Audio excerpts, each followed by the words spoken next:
Hello everyone, कैसे हैं आप लोग। उम्मीद करता हूँ आप लोग अच्छे होंगे। आज की इस वीडियो में 12th क्लास सब्जेक्टिव क्वेश्चन पढ़ेंगे। 12th क्लास हिस्ट्री का, जी हाँ, 12th क्लास हिस्ट्री का सब्जेक्टिव क्वेश्चन पढ़ेंगे।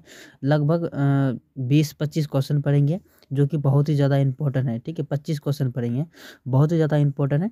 तो इसे आप याद रखने का कोशिश कीजिए और कम टाइम में ज़्यादा से ज़्यादा मैं कवर करने का कोशिश करूँगा। ठीक है, तो वीडियो बहुत इंपॉर्टेंट होने वाला, वीडियो को ज़रूर देखिए। अगर आपको याद है तो रिवीजन कर लीजिए। ठीक है, अगर याद नहीं है तो नोट करके आप लिख सकते हैं। वैसे पीडीएफ में दे दूंगा, पीडीएफ ले सकते हैं, नोट करने का भी ज़रूरत नहीं पड़ेगा। बस आप ये थोड़ा मोड़ा इसको देख लेंगे। वैसे तो अपना दिमाग लगाना पड़ता है, लेकिन थोड़ा सा इसको देखना ज़रूरी पड़ता है। तो चलिए बिना देर के वीडियो को स्टार्ट करते हैं। सबसे पहले क्या बोला जा रहा है, इससे 25 नंबर है ना, इससे पहले 25 क्वेश्चन बता दिए हैं। तो नहीं देखें तो प्ले लिस्ट में जाके देख सकते हैं। अगर क्या बोला जा रहा है, एकलव्य कौन था। ठीक है, एकलव्य कौन था ये पूछ रहा है। तो इसका आंसर में लिखना क्या है, एकलव्य एक वन में रहने वाला निषाद नामक जनजाति से संबंधित युवक था। यानी कि जंगल में रहने वाला एक लड़का था। सिंपल सी क्वेश्चन है आंसर।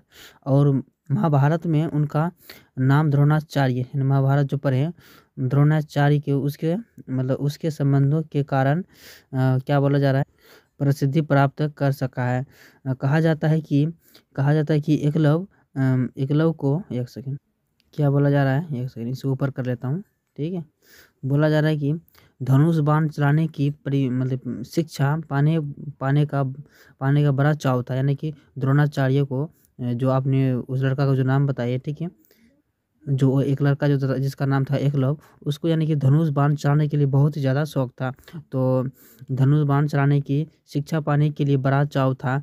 गुरु द्रोणाचार्य जैसे पढ़ा है, ठीक है, गुरु द्रोणाचार्य के पास गया, लेकिन उन्होंने द्रोणाचार्य बहुत बड़ा एक कला, मतलब समझ सकते हैं, तीर चलाने वाला बहुत बड़ा विद्वान था। ठीक है, जो लोगों को सिखाते थे। तो उन्होंने उनके पास गया सीखने के लिए। ठीक है, तीर चलाने के लिए सीखने के लिए गया। स्वयं को मतलब क्या बोला जा रहा है, क्या कुशशाही परिवार के प्रति, क्या बोला प्रति समर्पित बताकर, यानी कि वो समर्पित बताकर उसे धनुष बाण चलाने की शिक्षा देने से मना कर दिया। यानी कि सिंपल से उसको शिक्षा देने से मना कर दिया। तो एकलव्य दिल से द्रोणाचार्य को अपना गुरु, क्या बोलते हैं, गुरु मानते थे। अपना दिल से अपना वो क्या मानते थे, गुरु मानते थे। ठीक है, गुरु मानते थे और मान चुका था।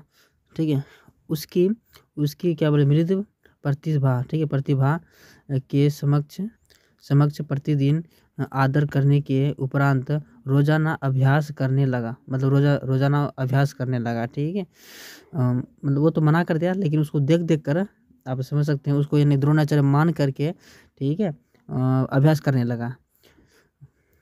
उसने एक दिन पांडव के एक कुत्ते के भौंकने को बंद करने के लिए ठीक उनके मुंह में उस जगह कई तीर मारे जहां वह क्या बोले, स्वान बोल रहा था, यानी भौंक रहा था। ठीक है, जुबान होना चाहिए। ठीक है, था। उनके मुंह में लगे बाणों को देखकर अर्जुन, मतलब अर्जुन एक लड़का था, अर्जुन वो किसका, उसका गुरु का नाम क्या था, द्रोणाचार्य। ठीक है, अर्जुन को आश्चर्य हुआ कि वह द्रोण को एकलव्य के पास लेके गया। यानी कि वो लड़का जो था, क्या बोलते, एकलव्य को लेके गया, अर्जुन लेके गया द्रोणाचार्य के पास। ठीक है, एकलव्य को लेके साथ में गया द्रोणाचार्य के पास, लेके गए। एकलव्य ने स्वयं को, क्या बोला जा रहा है, एकलव्य ने अपने स्वयं को क्या बोला, स्वयं को उन्हीं का शिष्य बताते हुए और उनके कहने संघर्ष दाहिने मतलब जो उसका शिष्य बताने लगा, किसका, द्रोणाचार्य को अपने आप को शिष्य बताने लगा। तो वैसे लगता है इसमें थोड़ा टाइपिंग छोड़ दिया है, तो मैं बताता हूँ। तो बोला कि जब उसके पास जब गया ना, तो एकलव्य तो बोला कि जब द्रोणाचार्य उससे पूछा कि तुम कैसे सीखा, मैंने वो बोला कि मैं आपको सोच करके, अपना गुरु सोच करके मैं सीख गया था। ठीक है, तो वो बोला कि द्रोणाचार्य बोला कि मैं आपका टीचर हो गया, मतलब गुरु हो गया, तो मैं आपसे कुछ मांग सकता हूँ। तो बोला कि जी हाँ बोलिए, मैं हर चीज़ देने के लिए तैयार हूँ। तो बोला कि तुम ये अंगूठा मुझे दे दो। तो उसी समय वो अंगूठा अपना काट के दे दिया था। ठीक है, यहाँ तो टाइपिंग में नहीं लिखा, मैं बताता हूँ। उसके बाद हाथ जो काट के दे दिया ना, तो सोचा क्या ऐसा बाण चलाने वाला कोई हो ही नहीं सकता, तो इसलिए उसका हाथ काट दिया। हाथ नहीं, अंगूठा काट लिया। तो हाँ, क्या बोला जा रहा है, संघर्ष दाहिने हाथ अंगूठा दे दिया, ठीक है, दे दिया अंगूठा उसको, गुरु शिष्य गुरु को दे दिया। द्रोणाचार्य को भी यह विश्वास नहीं था कि एकलव्य इतना अधिक गुरु भक्त है, मैंने इतना बहुत ज़्यादा मुझे मानता है, गुरु भक्त है, मुझे मान चुका था कि वह अपनी धनुष बाण की प्राप्ति क्या बोले कुशलता को दाहिने हाथ का अंगूठा देखकर त्याग दे दिया, ठीक है, यानी त्याग दे दिया। जो भी हो, इस घटना के बाद एकलव्य उतनी क्या बोला जा रहा है, कस्तला से बाण नहीं छोड़ सका जितना कि वह पहले छोड़ता था, यानी कि आप जब हाथ अंगूठा जब कटने के बाद उतना थोड़ी छोड़ पाएगा, इसलिए वही तो चाहता था द्रोणाचार्य। तो यहाँ तक तो इतना था, इतना आप लिख सकते हैं, वैसे अपने हिसाब से भी लिख सकते हैं कुछ एडवांस ऐड करके। चलो आगे देखते हैं। आगे बोला जा रहा है क्या, घटोत्कच कौन था। तो ये घटोत्कच कौन था, चलिए देखते हैं कौन था। घटोत्कच दूसरे पांडव भीम और एक क्या बोले राक्षसी महिला हिडिंबा की संतान थी, यानी कि संतान मतलब पुत्र बेटी समझ सकते हैं। तो हिडिंबा एक मानव क्या बोला था भक्षी राक्षस की बहन थी। वह भीम के प्रति क्या बोला जा रहा है, भीम के प्रति आस्तिक हो गई थी, ठीक है, आश्चर्य हो गई थी। उनके क्या बोले विधि युधिष्ठिर से प्रार्थना का वह भी उस विवाह करना चाहती थी, यानी उससे विवाह करना चाहती थी। और उनके बाद क्या बोला वायदा कि वह क्या बोला स्वेच्छा से पांडवों को छोड़कर चली गई थी, ठीक है, इतना लिख देना। आगे देखते हैं। आगे बोला जा रहा है क्या, घटोत्कच की माँ बनने के बाद उसने पुत्र सहित अपने वायदे क्या बोलता है, वायदे के अनुसार, मतलब कायदे होना चाहिए, ठीक है, वायदे के मतलब वादा किया था, वादा के अनुसार पांडव को छोड़ दिया। घटोत्कच ने अपने पिता भीम तथा अन्य पांडव को यह बताया कि वे जब कभी भी उसे बुलाए वह अपने पास आ जाए, ठीक है। चलिए इतना लिख देना। आगे देखते हैं, इसका पीडीएफ दे दूंगा, पीडीएफ भी ले लेना। आगे बोला जा रहा है क्या, बोला जा रहा है अगला कि 28 नंबर में औसमेघ क्या था, ठीक है, औसमेघ इसका क्या अर्थ है, अर्थ इसका बोलने के लिए बोला है। तो इसका अर्थ हो जाएगा औसमेघ का अर्थ शाब्दिक अर्थ है कि क्या बोला जा रहा है, शाब्दिक अश्व और घोड़ा, ठीक है, घोड़ा वो मेघ मतलब क्या होता है, बादल होता है, बादल अर्थात बादल रूपी घोड़ा जिस प्रकार बादल क्या बोला वायुमंडल में स्वेच्छा से वितरण करता है, उसी प्रकार क्या बोला औसमेघ यज्ञ का घोड़ा अपनी इच्छा से कहीं भी घूमता दौड़ता रहता है। और क्या बोला जा रहा है, औसमेघ प्राचीन काल में एक यज्ञ विशेष का नाम था, जिसमें घोड़े के साथ पर एक जयपत्र बांध जाता था और उसके स्वच्छंद क्या बोला जा रहा है, स्वच्छंद रूप से स्वतंत्र होना चाहिए, क्या लिखता है यार पता नहीं, स्वतंत्र रूप से छोड़ दिया जाता था।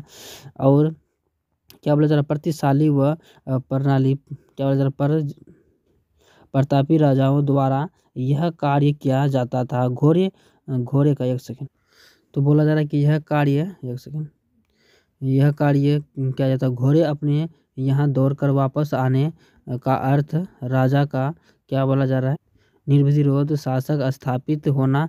यदि कोई घोड़े को पकड़ लेता था तो उसे घोड़े के स्वामी राजा से युद्ध करना पड़ता था, ठीक है। तो इतना हो गया, इतना आप समझ लिए, ज़्यादा कुछ था नहीं इसमें, ठीक है।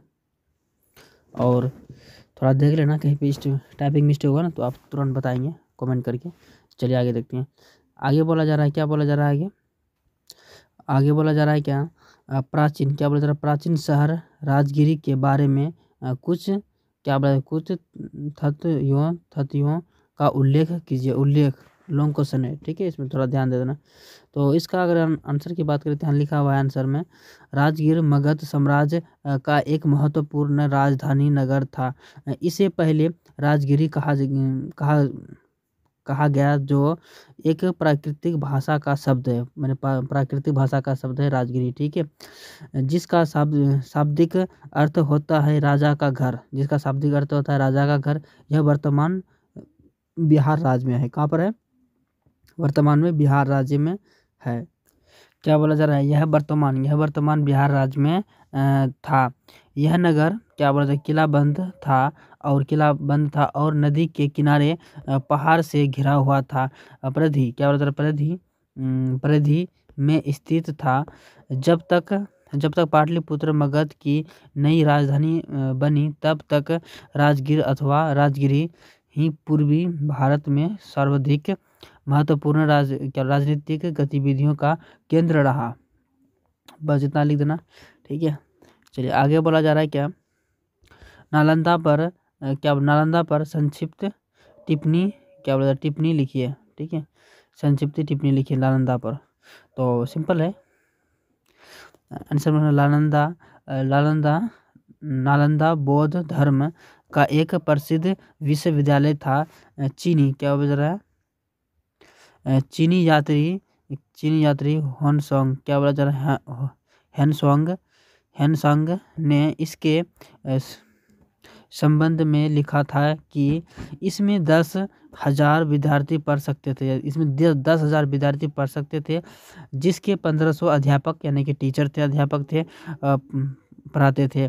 सभी छात्रावास में रहते थे। इसके क्या बोला जा रहा है, ये देखते हैं।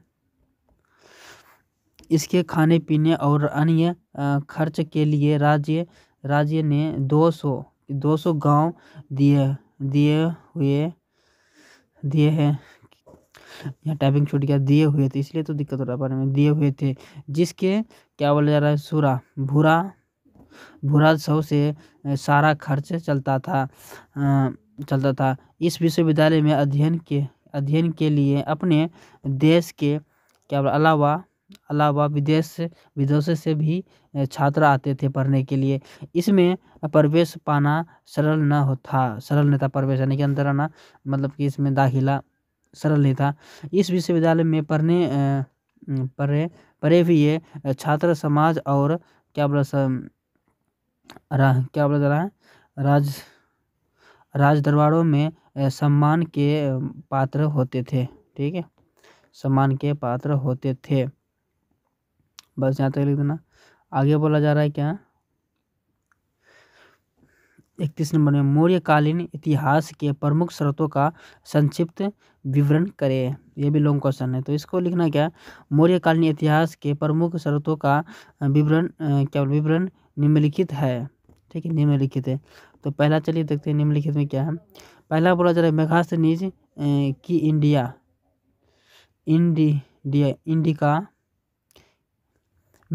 की इंडिका मौर्यकालीन भारत के विषय क्या महाज्ञान प्राप्त करने के लिए मेगास्थनीज ने द्वारा रचित की गई। मेगास्थनीज के द्वारा रचित हिडिंबा क्या लग रहा है, इंडिका एक किताब था। इंडिका एक महत्वपूर्ण ग्रंथ था, जिसमें तत्कालीन शासक व्यवस्था, सामाजिक, राजनीतिक व आर्थिक अवस्था पर महत्वपूर्ण विवरण मिलता है। ठीक है, चलिए आगे देखते हैं। आगे बोला जा रहा है क्या, कौटिल्य का अर्थशास्त्र क्या है। तो कौटिल्य का अर्थशास्त्री तत्कालीन भारत के विभिन्न पहलुओं पर प्रकाश डालता है, जिसमें मौर्य के बारे में पता चलता है। ठीक है, चलिए 3 नंबर में लिख देना क्या, विशाखत। ठीक है, विशाखत मुद्राक्ष कौन था, यानी ये पूछ रहा है। तो इस प्रमुख ग्रंथ में क्या बोल, नंद का चंद्रगुप्त द्वारा नाश किया गया वर्ण है। और 4 नंबर में लिखना जैन और बौद्ध साहित्य दोनों धर्म के साहित्य में तत्कालीन समाज, राजनीतिक आदि की जानकारी प्राप्त होती है। चलिए 5 नंबर में लिख देना क्या, अशोक के शिलालेख स्थान पर लगे अशोक के क्या बोला शिलालेख से भी मौर्यकालीन प्रकाशन धर्म, समाज, अर्थव्यवस्था आदि पर प्रकाश पड़ती है। ठीक है, बस हो गया ये कंप्लीट। चलिए आगे देखते हैं। चलिए आगे बोला जा रहा है क्या 32 नंबर में, गंगाधर कला की विशेषताओं का उल्लेख कीजिए। गंगाधर कला की विशेषताओं का उल्लेख कीजिए। तो इसका चलिए आंसर देते हैं। आंसर में है क्या बोला जा रहा है, महायान बौद्ध धर्म के उदय, ठीक है, उदय के साथ गंगाधर कला का भी उदय हुआ था। इसके साथ ही उनके उदय का कला हुआ था। इसके विकास गंगाधर क्षेत्र अविभाजित भारत का या पश्चिमोत्तर यानी पश्चिमोत्तर क्षेत्र में हुआ था, इसलिए इसे गंगाधर कला कहा गया है। इस पर यूनानी कला शैली का प्रभाव है। इस कला में पहली बार बुद्ध और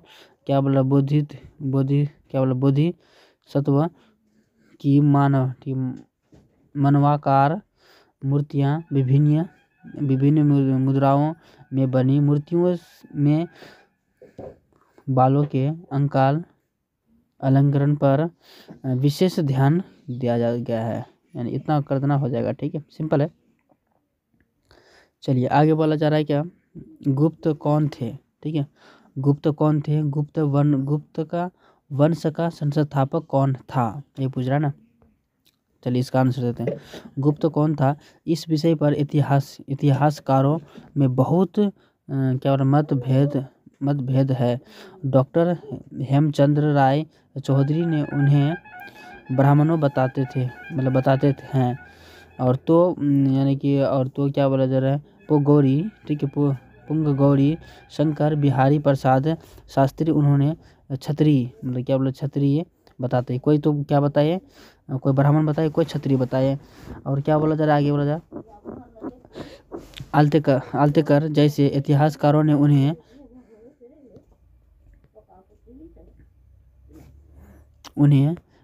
ठीक है वैसव मानते हैं। कुछ इतिहासकारों तो उन्हें शूद्र तक कहने से भी नहीं चूकते थे, यानी कुछ उसको शूद्र भी कहते थे, चूकते थे। अतः कोई ठोस आधार अभी तक नहीं मिला, यानी कि कुछ पक्का गवाही यानी पूरा कन्फर्म पता नहीं चला। ठीक है, जो गुप्त लोगों के विषय में पूर्ण जानकारी दे, यानी पूरा तरह से कोई जानकारी दे नहीं पाया। बस कोई क्षत्रिय बता दिया, कोई ब्राह्मण बता दिया, कोई क्या बता दिया, ऐसे हो गया। ठीक है, चलिए गुप्त वंश का संस्थापक चंद्रगुप्त प्रथम था। इसका शासन काल 230 ईस्वी से 236 ईस्वी तक रहा था। ठीक है, हो गया। चलिए 34 नंबर देखते हैं। 34 नंबर में बोला जा रहा है, गुप्त वंश का प्रथम प्रसिद्ध राजा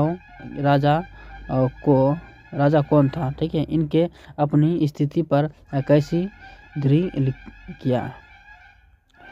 इसका आंसर है चंद्रगुप्त प्रथम गुप्त वंश का प्रथम प्रसिद्ध राजा था।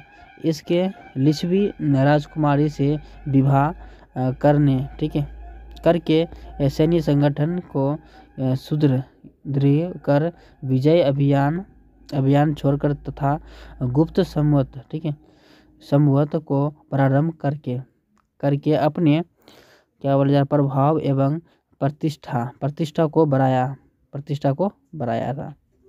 चलिए आगे देखते हैं। आगे बोला जा रहा है कि चंद्रगुप्त द्वितीय विक्रमादित्य की उपलब्धियों का वर्णन करने को बोला है। ठीक है, चलिए इसका वर्णन करते हैं। बोला जा रहा है कि चंद्रगुप्त विक्रमादित्य चंद्रगुप्त द्वितीय समुद्रगुप्त का पुत्र था। इसके 380 ईस्वी से 410 ईस्वी तक शासनकाल था। क्या था, सबसे पहले उनके बंगाल पर अपनी विजय पताका फहराया, यानी कि वहाँ सबसे पहले बंगाल पर विजय प्राप्त किया, फहराया। इसके बाद बल्किक जाति और अति गणराज्य पर विजय प्राप्त की। उसके बाद महत्वपूर्ण सफलताएं थी। मालवा काठियावाड़ और क्या बोला गजरात शकों को हराकर इसके ठीक है उसके विक्रमादित्य की क्या बोला जा रहा है विक्रमादित्य पौधि धारण की संस्कृति का महान कालिदास उससे बराबर कालिदास के दरबार में रहता था। इसके शासन काल राजा काल सुखी और समुद्र क्या बोला जा रहा है समृद्ध तथा सुव्यवस्थित थी। चलिए यहाँ तो हो गया, बस एक क्वेश्चन कंप्लीट हो गया। चलिए आगे देखते हैं। यह क्वेश्चन 36 नंबर में क्या बोला जा रहा है। 36 नंबर में क्या है, धाता शब्द का आशय स्पष्ट करे। तो इसका आंसर चलिए देखते हैं। मौर्य ठीक है मौर्य के समय में कर निर्धारण करने वाले अधिकारी को समाहर्ता कहा जाता था, जबकि कर वसूली और संग्रह करने वाले अधिकारों को सन्निधाता कहा जाता था। बस इतना ही है, कुछ है नहीं इसमें, ठीक है, याद कर लेना। आगे बोला जा रहा है क्या, मौर्य साम्राज्य के 4 प्रांतों और उसके राजधानियों के नाम लिखें। चलिए लॉन्ग है तो इसका लिख सकते हैं, सिंपल है। 1 नंबर में लिखना है क्या, उत्तरापंथ की राजधानी तक्षशिला। उत्तरापंथ की राजधानी का है तक्षशिला। 2 में लिख देना क्या, 2 में लिखना क्या, प्राकचौ की राजधानी पाटलिपुत्र, ठीक है। 3 नंबर में लिख देना क्या, दक्षिणापथ की राजधानी कहाँ है, दक्षिणापथ की राजधानी सुवर्णगिरी हो जाएगा, ठीक है, सुवर्णगिरी। और 4 नंबर में लिख देना क्या, अति की राजधानी क्या हो जाएगा, उज्जैनी नगर हो जाएगा, ठीक है, ऑप्शन नंबर। चलिए आगे बोला जा रहा है क्या, 38 नंबर में मौर्य के राजनीतिक इतिहास के मुख्य स्रोत क्या क्या है। तो मौर्य के राजनीतिक इतिहास के मुख्य स्रोत क्या क्या है, चलिए देखते हैं। चलिए बोला जा रहा है कि मेघासनीज की हिडिंगा, ठीक है, हिडिंबा होना चाहिए, ठीक है, क्या है लिखा हुआ, हिडिंबा होना चाहिए, ठीक है, हिडिंगा है, क्या लिखता है यार, समझ में नहीं आता है। मौर्य कालीन, मुझे भी गलत पढ़ना पड़ता है, जब ध्यान में रहते कि टाइपिंग के भरोसे में रहते तो गलत पढ़ना पड़ता है, तो कोई दिक्कत नहीं उसे, ठीक है, मैं बता रहा हूँ।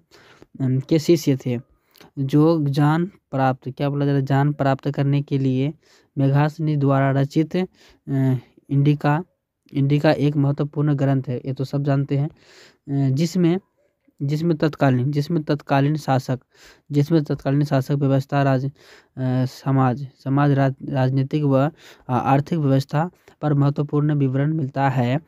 2 नंबर में लिख देना क्या, कौटिल्य का अर्थशास्त्र, ठीक है, कौटिल्य का अर्थशास्त्र भी भारत के विभिन्न पहलुओं पर प्रकाश डालता है, जिससे क्या बोला जा रहा है, जिससे मौर्य के बारे में पता चलता है, ठीक है, कौटिल्य मौर्य के बारे में पता चलता है, जिससे पढ़ के लोगों को।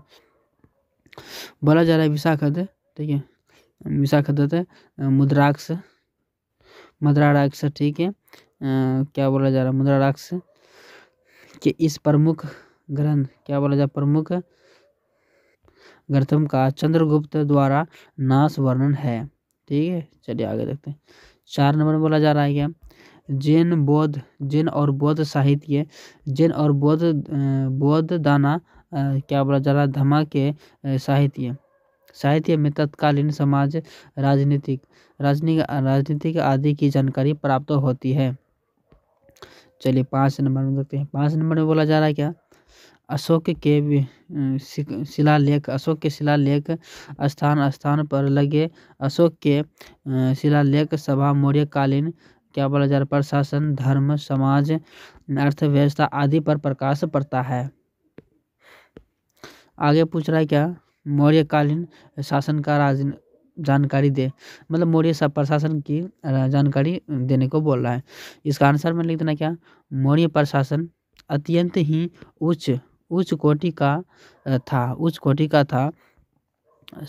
है, सर्वोपरि एक सेकेंड, राजा सर्वोपरि था, एक सेकेंड, क्या बोला जा रहा है, राजा सर्वोपरि था, राजा का मंत्री क्या बोला जा रहा है, राजा का मंत्री राजा का मंत्री अमात्य कहलाता था। माय शासकों ने कठोर दंड का क्या बोला प्रावधान कर समाज को भय मुक्त प्रशासन प्रदान किया। ठीक है, चलिए 40 नंबर में बोला जा रहा है क्या, मौर्य शासकों द्वारा किए गए आर्थिक प्रयासों, ठीक है, यहाँ लिखा क्या है, प्रयासों का वर्णन करें। मौर्य शासकों द्वारा किए गए आर्थिक प्रयासों का वर्णन करें। तो इसका आंसर भी ऐसे लिख देना, ठीक है। कौटिल्य के कृषकों शिल्पियों और व्यापारियों से वसूल किए गए बहुत से करों का उल्लेख किया है। 2 नंबर में लिख देना क्या, संभवतः कर निर्धारण का कार्य सर्वोच्च अधिकारी द्वारा होता था। और आगे बोला जा सन्निघात, क्या बोला जा रहा है, सन्निघात राजकीय क्या बोला जा रहा है, आगे बोला जा रहा है क्या, कोषागार एवं भंडार का संरक्षण होता था। चलिए आगे बोला जा रहा है क्या, वास्तव में निर्धारण का विशाल संगठन पहली बार मौर्य काल में देखने में आया। कौटिल्य के अर्थशास्त्र में करों की वसूली इतनी लंबी है कि यदि वास्तव में सभी कर राजा के लिए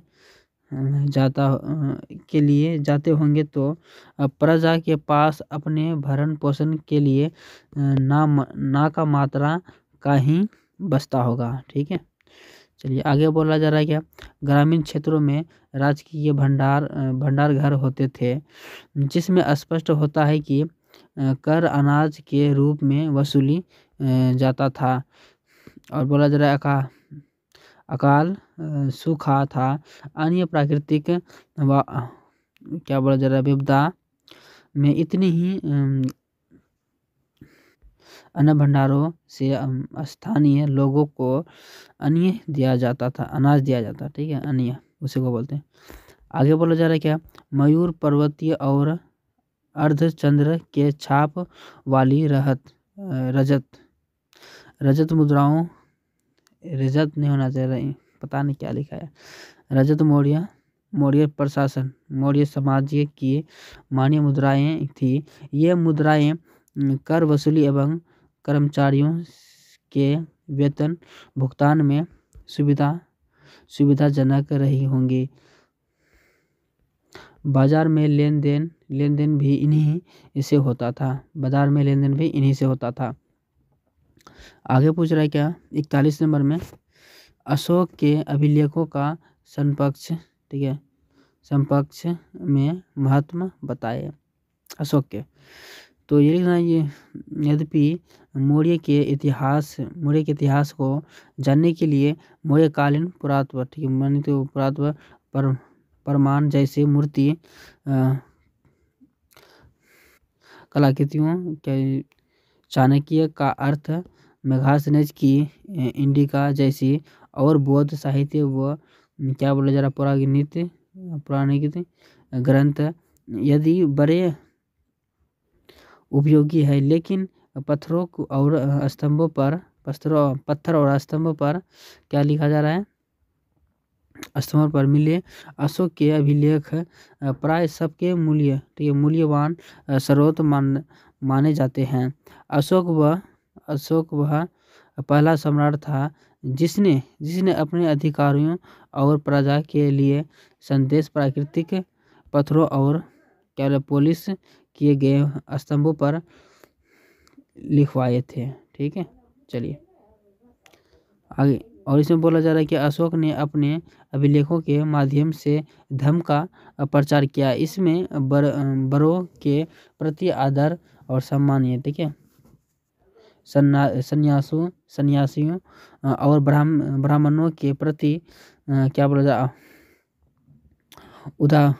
उदारता सेवकों और दासों के साथ उदार व्यवहार तथा दूसरे के धर्मों और परंपराओं का आदर शामिल है। ठीक है, दूसरे धर्मों का लोग का भी शामिल है। चलिए इसमें बोला जा रहा है क्या, 42 नंबर में धर्म प्रवृत्ति, धर्म प्रवृत्ति का अर्थ है, इसका धर्म प्रवृत्ति का अर्थ है कि धर्म फैलने वाला अथवा धर्म का प्रचार करने वाला।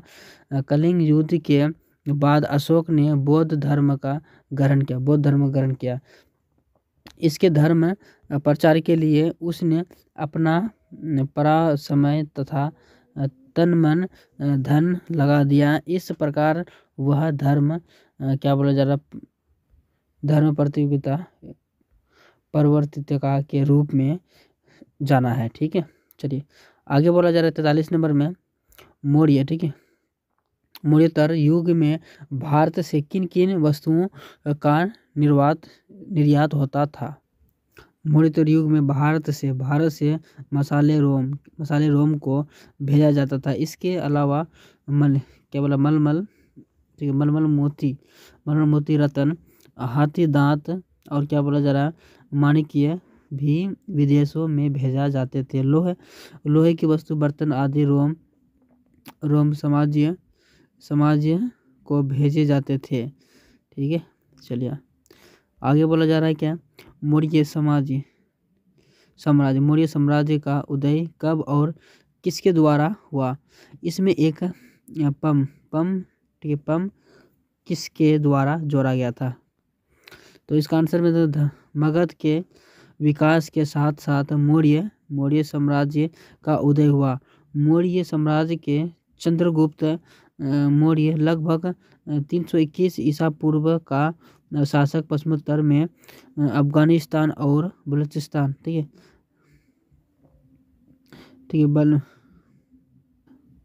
यहाँ बलचिता लिखा हुआ है, ठीक है, बलचिता तक फैली हुई था। इसके पुत्र अशोक पुत्र होना चाहिए, क्या लिखा है, पुत्र अशोक ने जिन्हें आरंभिक भारत का सर्वप्रसिद्ध शासक माना जा सकता। कलिंग आधुनिक उड़ीसा पर विजय प्राप्त किया। चलिए 45 नंबर में बोला जा रहा है क्या, मौर्य साम्राज्य के विस्तार का विवेचन कीजिए। मौर्य के साम्राज्य में मध्य एशिया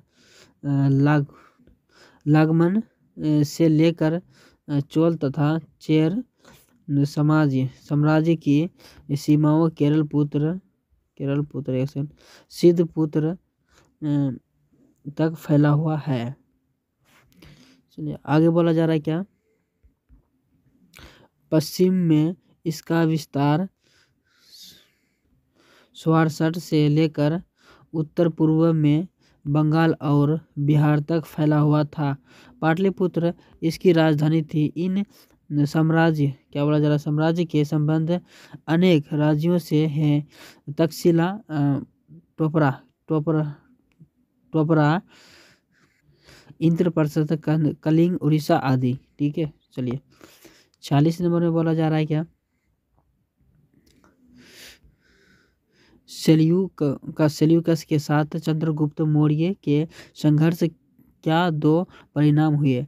तो चलिए इसका आंसर देते हैं। इसका आंसर बोला जा रहा है, सेल्यूकस का चंद्रगुप्त के साथ संघर्ष 305 ईस्वी पूर्व में हुआ, जब उसके भारत पर आक्रमण किया था। इस संघर्ष के दो प्रमुख परिणाम अगर लिखित थे, सेल्यूकस की हार, जिसका परिणाम स्वरूप उसे चंद्रगुप्त मौर्य को वर्तमान हेरात, काबुल, कंधार और चलिए आगे देखते हैं, कंधार और बलूचिस्तान के चारों प्रांत सोन पड़े। ठीक है, और 2 नंबर में लिख देना क्या, चंद्रगुप्त मौर्य ने इसके बदले में सेल्यूकस को 500 हाथी भेंट किए। चलिए 47 नंबर में बोला जा रहा है क्या, चंद्रगुप्त मौर्य की 4 फसल विजय कौन सी थी। 1 नंबर में लिखना है पंजाब विजय। ठीक है, तो इसका आंसर में लिखना है कि चंद्रगुप्त मौर्य के सिकंदर की मृत्यु के पश्चात पंजाब को जीता था। ठीक है, उसके मृत्यु के बाद, सिकंदर की मृत्यु के बाद पंजाब को जीता था। 2 नंबर में लिख देना कि मगध की विजय। ठीक है, चंद्रगुप्त मौर्य ने कौटिल्य चाणक्य, ठीक है, चाणक्य की सहायता से मगध के अंतिम राजा ठीक है, धनानंद की हत्या करके मगध को जीत लिया था। 4 नंबर में लिखना है क्या, बंगाल विजय। ठीक है, चंद्रगुप्त मौर्य ने पूर्वी भारत में बंगाल को जीतकर अपने अधिकार में किया, यानी बंगाल को जीत लिया था। चलिए 4 नंबर में लिख देना क्या, दक्षिणी भारत पर विजय। जैन साहित्य के अनुसार आधुनिक कर्नाटक तक इसके अपनी विजय पताका क्या बोला जा रहा है, फहराई थी। ठीक है, चलिए 48 नंबर में बोला जा रहा है क्या, क्वेश्चन नंबर 48, अशोक के अभिलेख किन किन भाषाओं व लिपियों में लिखे जाते थे, इसके विषय क्या थे। तो इसका चलिए इसका आंसर देते हैं। इसका आंसर में लिख देना कि अशोक के अभिलेख जनता की पाली और प्राकृतिक भाषाओं में लिखी हुई होते थे। इनमें ब्राह्मण, ठीक है, इनमें ब्राह्मण खरोष्टी लिपियों का प्रयोग हुआ था। इन अभिलेखों में अशोक का जीवन वृत्त, उसकी आंतरिक तथा बाहरी नीति एवं उसके राज्य के विस्तार संबंधी जानकारी है। चलिए आगे बोला जा रहा है, इन अभिलेखों में सम्राट अशोक के आदेश अंतिम होते थे। ठीक है, चलिए आगे बोला जा रहा है क्या, अशोक के धम्म पर संक्षिप्त टिप्पणी दे। ठीक है, अशोक के धम्म के बारे में बोल रहा है।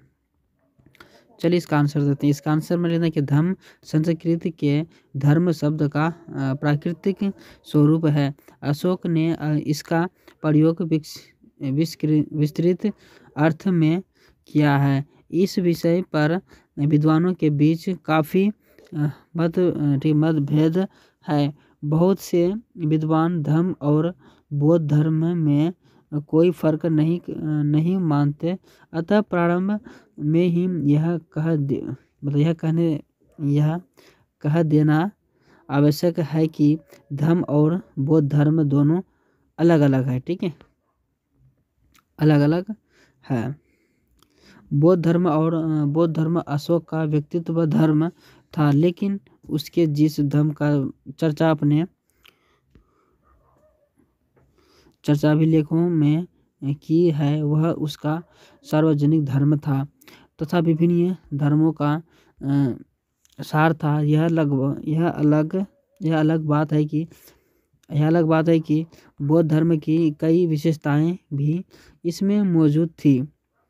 अशोक ने अपने अभिलेखों में कई स्थान पर धम्म शब्द का प्रयोग किया है, किंतु क्या बोला जा रहा है, भाबरू, ठीक है, भाबरू अभिलेखों को छोड़कर जहां उसे बुद्ध धर्म और संघ में अपना विश्वास प्रकट किया, उसने कहीं भी धम्म का प्रयोग बौद्ध धर्म के लिए नहीं किया। ठीक है, चलो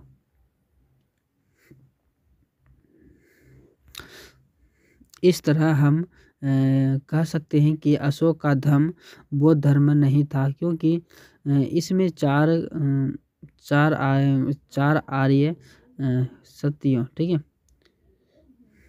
सत्यों, अष्टदिग्गज, ठीक है, अष्टदिक मार्ग था, निर्वाण की चर्चा नहीं मिलती है। ठीक है, चलिए लास्ट और आखिरी क्वेश्चन 50 नंबर देखते हैं। चलिए इसमें बोला जा रहा है कि 6ठी से 4वीं शताब्दी ईसा पूर्व में मगध का एक क्या बोला जा रहा है, शक्तिशाली राज्य के रूप में विकास हुआ था। इस कथन को लगभग 100 से 150 शब्दों में व्याख्या करें। चलिए देते हैं 150 शब्दों में। बोला जा रहा है कि 6ठी से 4वीं शताब्दी ईसा पूर्व में मगध आधुनिक बिहार सबसे शक्तिशाली महाजनपद बन गया। आधुनिक इतिहास के कई कारण बताए हैं।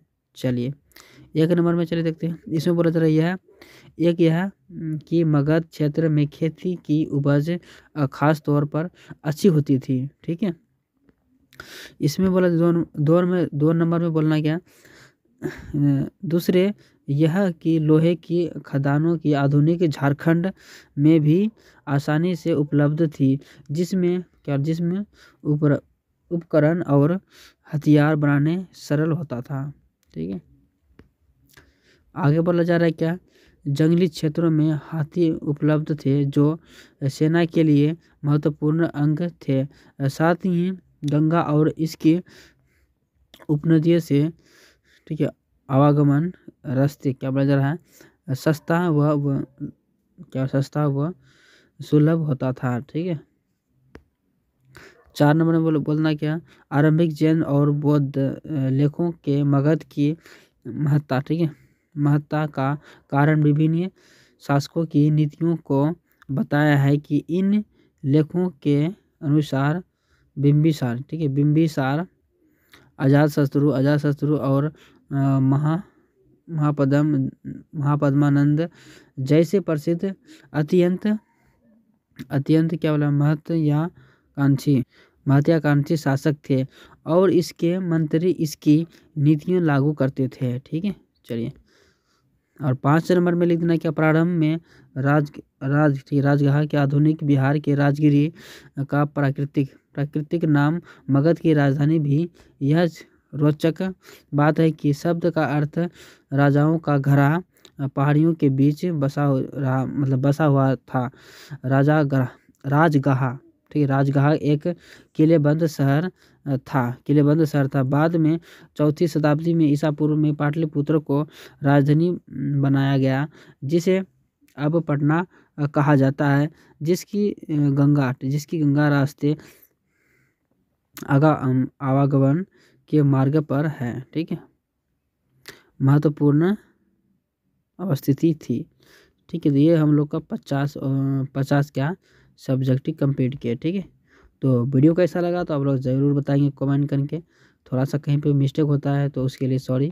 ठीक है, आप लोग थोड़ा अपने दिमाग से भी बना सकते हैं। वैसे मैं इसका PDF दे दूंगा, आप टेंशन मत लेना, PDF मिल जाएगा। ठीक है, वहाँ से भी आप आराम से पढ़ सकते हैं। तो मिलते हैं एक नेक्स्ट वीडियो में, तब तक के लिए बाय। और वीडियो कैसा लगे सब्सक्राइब करना मत भूलिएगा। ओके।